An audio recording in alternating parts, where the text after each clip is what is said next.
There we go. And here again, from Crystals and More, I'm going to show you now how to do hearts and flowers and how to use even the circles to make flowers and hearts and things. They're really fascinating, these. All right. First, hearts. Now, obviously there's only one way for these to go in, so you don't have to line anything up. I find the easiest thing is to start somewhere you know you're always going to start. I always start at the point. I think it can take the most pressure when you're drawing it up also. So, and this is one you've really got to be careful to go through. It's really easy to miss the mould on the bottom and actually go through thin air. Make sure you've got a really ugly, great big knot on the end. And as I said on the early video, I'll probably repeat myself a little bit on this one because for anyone that hasn't seen the last one, I use a top stitch thread or a jean thread because it's very strong. If you're using a regular thread, make sure it's 2 strands and a great big ugly knot. Okay. Now, so I've trimmed it off. Just don't leave it too small. It just makes it too hard to hold. Most important thing with any yo-yo is to hold that edge over. And as I say, I always start at the point with these. And you just go up on one side when it wants to cooperate. There we go.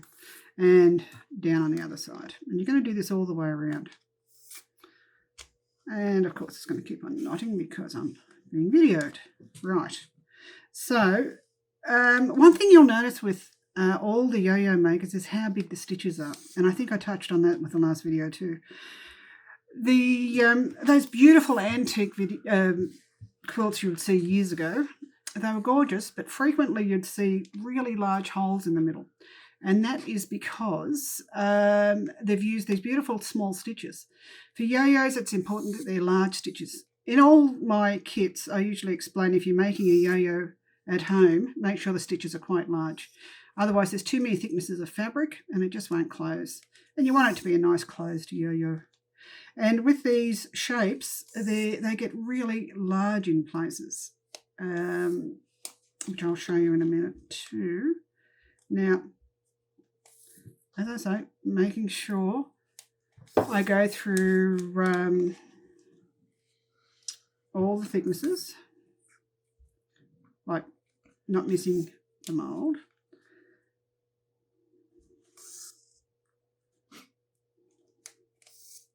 Now, when I was cutting the fabric out, because we want it to go down, I had to do a cut down there. So now you'll see the way it's gone like that. Okay, so as I go around, I'm going to hold that down. And with the shaped yo-yos like these, there is always an area like this. So you're actually going to do stitches down there. Like that. And back up.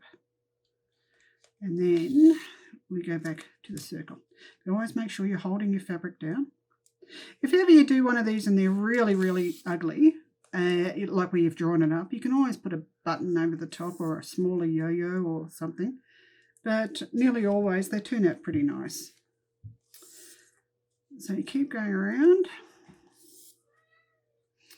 And even our cat's having a meow. If you hear a meow, it's not me, it's the cat. All right, nearly a few more stitches.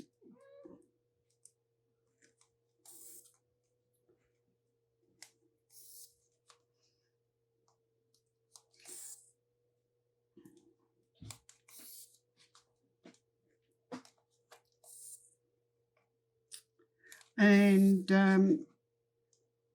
I usually use a really large eye needle for this. You can't use them too large, the needle itself, because it's still got to fit through the yo-yo maker. Now, once again, you get down the bottom and you do an extra stitch in that, so you actually overlap them by a stitch. Push in the middle.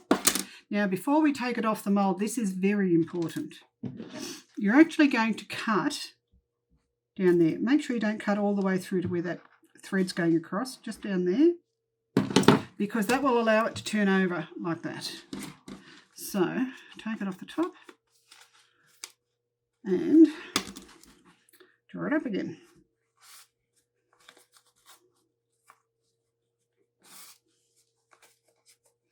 These are a little bit more fiddly than the round ones because we've got to pull them into shape also. But their little hearts are really cute. Now, about there, oh, hang on. Yep. It actually takes shape pretty easily. Just tuck it in little folds here and there. And same tying off method I always use. You pick up a little bit of the fabric from the side there. Just a little bit. Oops. Pull on the thread as hard as you can. A couple of wraps. Keep your thumb on it while you pull that through. And that'll make that knot really close. And there is a heart. Whoops. Take it through to the other side and tie it off. Because the end of it then will spring back into the middle of the yo-yo.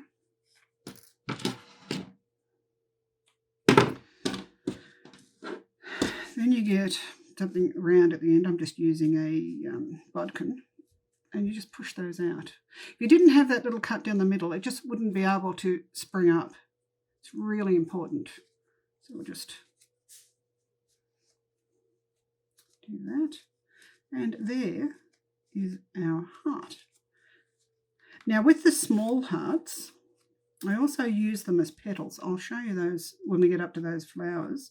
But now, what I love about the hearts for a wedding, that is just 3 hearts caught at the top with some ribbon in the top and a tassel hanging from the bottom. And it's very, very cute. It's much nicer than those awful cardboard things to hang over a bride's arm, as George walks behind me, as he always does. So you do a much longer ribbon, and so it's very special to put on the bride. And you can also do them as a Christmas decoration in colours. I don't know what I was thinking when I made this. It's really horrible colours. But you can see the idea. It's 3 sets of hearts. This is the small heart instead of the large heart. And with a tassel at the bottom. But you could, as I say, beads at the bottom would look just as nice. And I would not leave as big a gap between those. It would be much nicer. So that's the hearts. Now, I'm going to show you flowers. Same thing, 2 pieces. There's only one way to put them in. You can't get that wrong. But you actually need 2 threads for this one. You need to stitch the outside, but you've also got a little one in the middle, which I'll show you. So, as I say, great big knot in the end. And once again, I start at one of the tips. You hold the edge over as you stitch. And the thing with the hearts is there's the hearts. I'm going to lock on the hearts. With the flowers is there is a few points to cut in so it can do that. So, a few stitches and then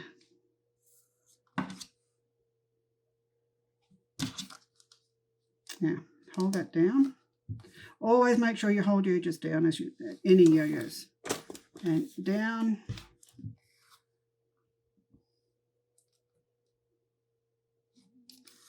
And up. So we're doing this all the way around. Right, so it's going around, up and down each one of those. I was teaching a class once, you know the way I keep on repeating myself, great big ugly knot in the bottom of these so you can pull on it nice and firmly. A little old lady came up to me at the end of a class and explained to me, and she was going to teach me how to do a little weeny knot. And I'm sure she thought she was being very, very nice, and she didn't want to say it in front of anybody because obviously I didn't know how to do a little weeny knot. I do know how to do a little weeny knot, but we don't want those. They're not strong enough. So, no, I'm not. Halfway through. Okay, we'll get there. The thing is, with a lot of these, they're not all my idea. I pick them up.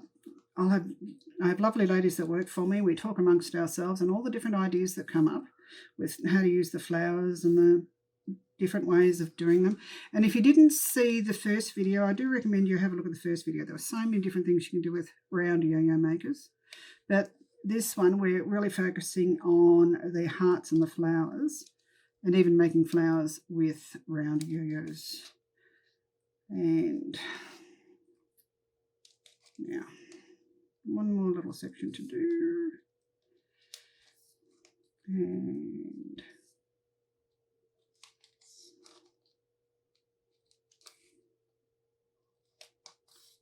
right.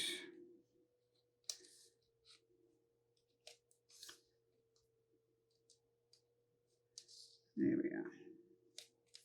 So I'm up to where I started. Once again, we'll overlap by 1 stitch for strength. Now I'm going to leave that needle exactly the way it is and grab another needle and thread. Wrong colour, but it doesn't matter, you'll get the idea. And once again, a great big ugly knot in the bottom. Now this time, we're doing this little bit in the centre. You see that? There's just a few stitches in the middle there. And we come up and down. This is going to draw the centre of the flower up.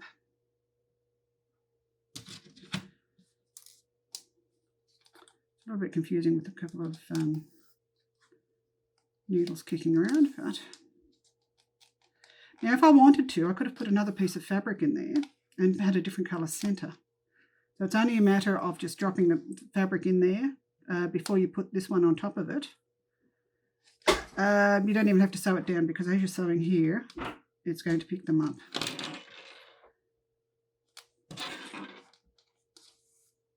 Right.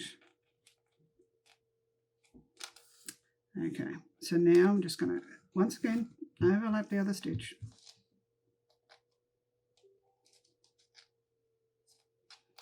Like so. Now, once again, leave this attached. Take it out of the mould. Take that one out of there. Now, before we take it off the mould, this is, once again, really important. Same as the hearts. We've got to allow it to do that. And it's not going to do it unless you put cuts in it. So, each of these ones here need a cut.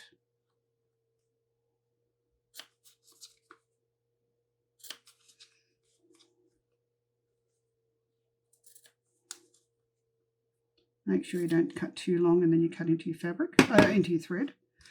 Right, slide it off.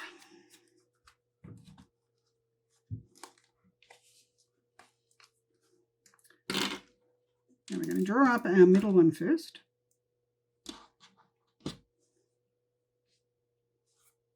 And tie it off.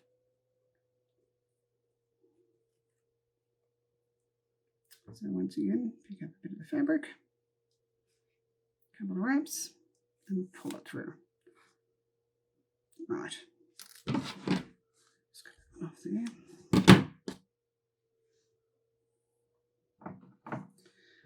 Now this one is the outside bit. Now I'm going to draw that up. This is really messy and fiddly, but it all comes together in the end.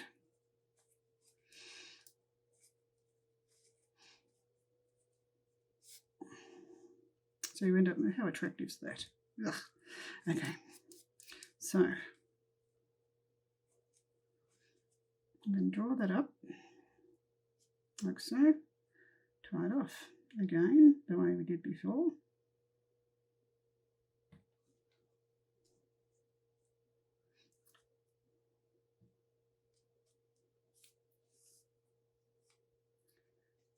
Take it through the other side. Right, now once again, my bodkin goes in to shape up these little petals. You can fiddle around with your fingernails. I just find putting something round in there just makes it a bit faster. This is the small flower. There's 2 sizes. Now, could do with a little bit more fiddling around, but you get the idea.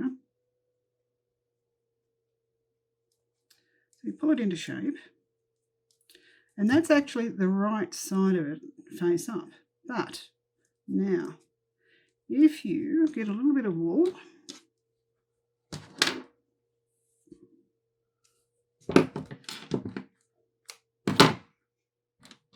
and stuff with my stuffing tool.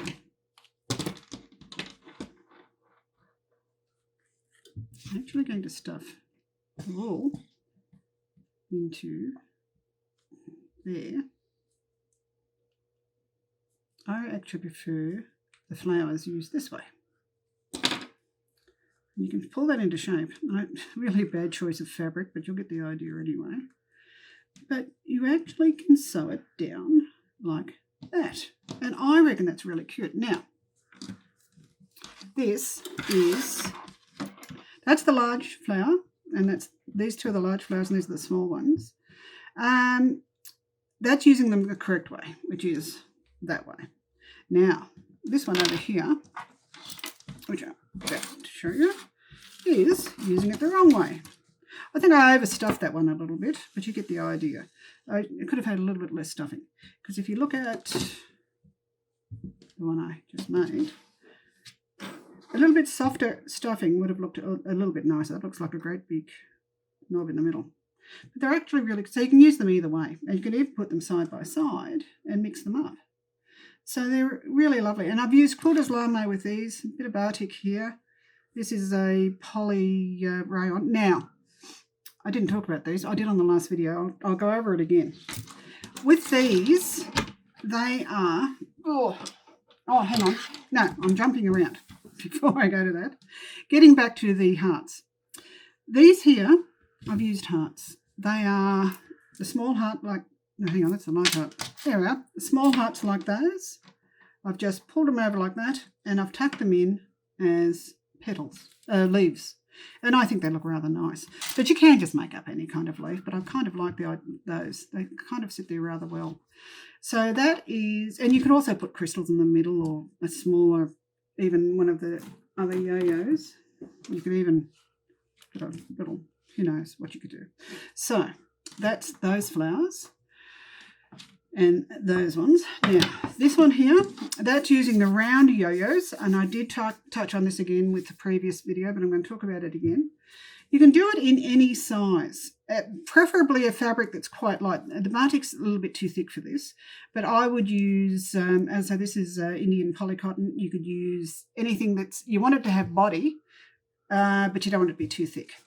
But by laying it on its side, like that, you turn them into these great flowers, and then you just cover the centre, and they look beautiful. And I still think a field of poppies done like that with all different sizes would look sensational. So that's the those flowers. Now I'm going to get into, so that's the flowers. I'll leave those alone. This is really odd. Well, says me who's already odd. This is these. These are, if you push the ends, they pop open. These are made using the oval yo-yo maker, which I'm going to show you how to use now. This, at least with this one, it's nice and quick. You won't have to wait too long. And as I was talking earlier about the size of the holes, the size of the stitches, with these, look at the size of the stitches. They're almost an inch long. They're really an unusual one, but they're brilliant. Once again, I'm going to start at the end, trim off roughly about there, and because they are such huge stitches, this won't take me long to do. Now, you can join these together and leave them, you can make a quilt out of these.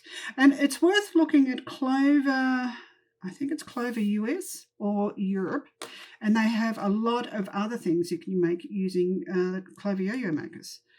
Whole quilts, it's truly fascinating. So you might have to check both of them. Years ago, I know it was Clover Europe, but I would assume Clover USA or Clover Europe will have them on there.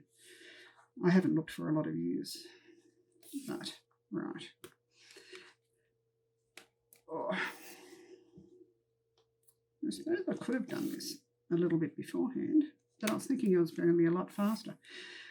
But I'm going to show you how to put wadding in the middle and plastic in the middle to make those hard little pieces like this. That's what we want to create, 3 of those. So that's wadding and plastic. So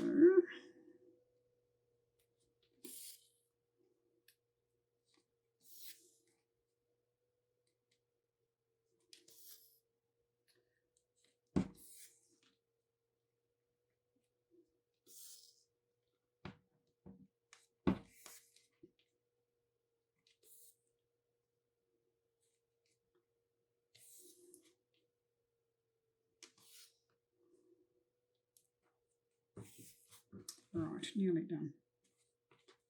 Well, kind of nearly done. Yeah.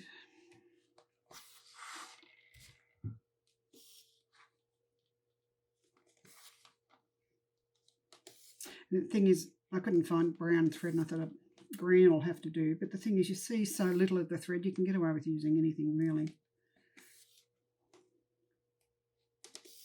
And I will be watching this when it goes to air for Craft Alive.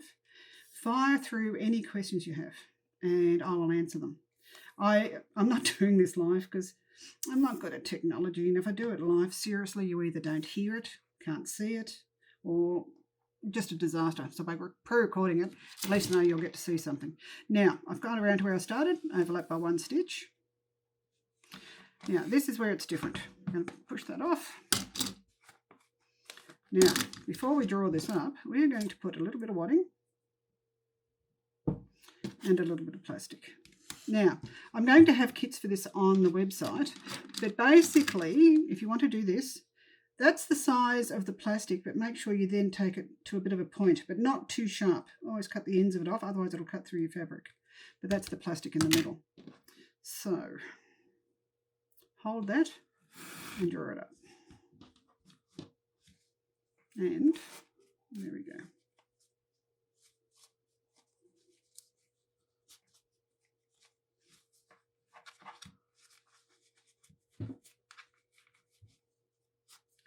And we'll tie it off, same as I always do. Ow. Try not to poke yourself with it.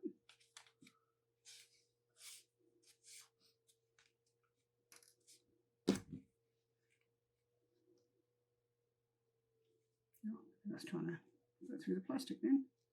There we go.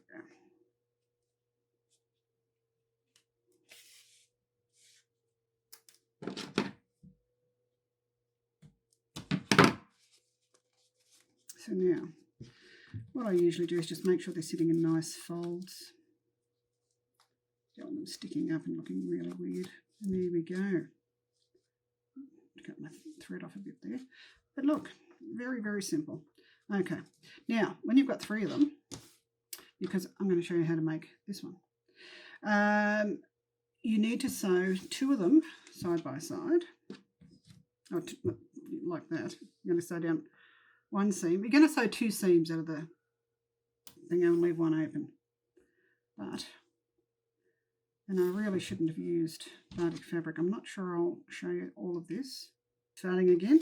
Now this time I had the wrong needle available, so because I'm sewing batik I couldn't use a great big thick needle, so I'm just changing needles. And I actually got a matching thread for a change. Alright. If you haven't used the Clover threaders, they're fabulous. If you find you've got one of these and they don't work, there's a really good reason for that. You've got to use fine thread, like a normal thread. You wouldn't use a thicker thread than you would sew with. Some people try to get a much heavier weight thread in it, and it's not going to work. And also it needs to be a patchwork eye, a little square eye. If it's a crewel needle, an embroidery needle, once again it's not going to work. So now you just match those ends up. I'll put pins in just to make sure it stays that way.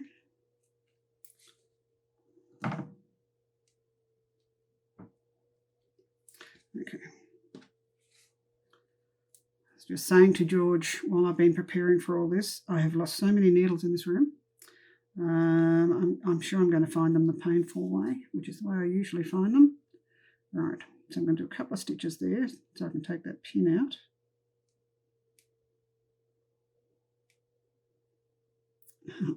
Getting started with this is the trick, because it when I haven't made one of these for a while, which I haven't made one of these for many years actually, trying not to go through the plastic. So we'll keep doing this all the way down, and all I'm doing is just your normal little running stitch down here. I'm not doing anything fancy. I suppose I could try and do, no, I'm not going to, not with, I could have tried to do a ladder stitch, but it is very difficult with batik fabric. It's too fine. I'll do that all the way down, and actually, rather than keep you hanging on, we're going to stop this and I'm going to continue on, and then we're going to start it again. Sewn the two together, and that's what they look like. But the hard part is putting the third one in. Now, I want this to have a flat bottom like this one, because you can stand it like that. If I was going to make it into a Christmas decoration like this, I would have all sides poking out. One of my customers was saying what she's going to do, what she does each year. She has a different colour one for all of her grandchildren, and she puts little prizes inside and has them hanging on the Christmas tree, which makes a nice little thought. Now, back to this one though. So we're going to have a flat base. I'm turning this one over. This is a little bit tricky. All right, you've got to sew this one in there first.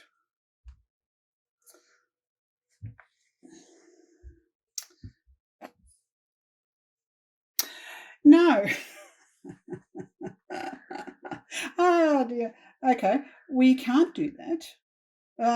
We are going to have I was supposed to leave that seam open if I was going to put that on the bottom.